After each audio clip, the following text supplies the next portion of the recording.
Ito mga dapat natin aabangan mga kapuso sa magandang dilag na wag natin papalampasin ang bawat episode ng teleseryeng ito. Isa-isahin nga ni Grita V ang mga taong sumira sa kanyang buhay. Uunahin niya itong si Riley.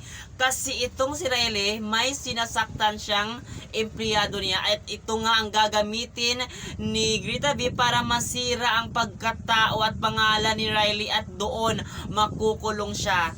Kaya abangan natin yan mga kapuso kung magtatagumpay nga ba talaga itong si Grita V para sirain itong si Riley sa mata ng maraming tao. Kaya aabangan natin ito, ang mabagsik na paghihiganti ni Grita V. Gagawin niya ito hindi lang para sa kanyang sarili, gagawin ito para wala rin talaga madamay pa ng mga inosenteng tao, ang mga taong gahaman sa pira at manluloko. Kaya aabangan natin yan kapuso sa magandang dilag na malapit na talaga malalaman ng lahat kung sino nga ba talaga itong si Grita V sa kanyang pagkatao. Kaya aabangan natin yan dito mga kapuso, ang magandang dilag.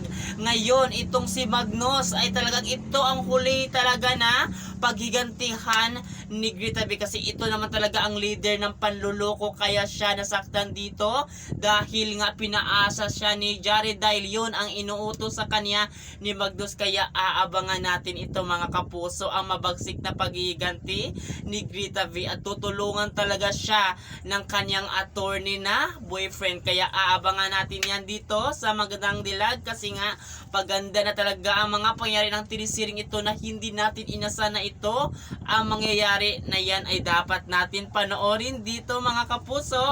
Yun lang, at sana lagi kayong makatutok dito mga kapuso na wag kayong bibitiw hanggang matapos ang teleseryeng ito.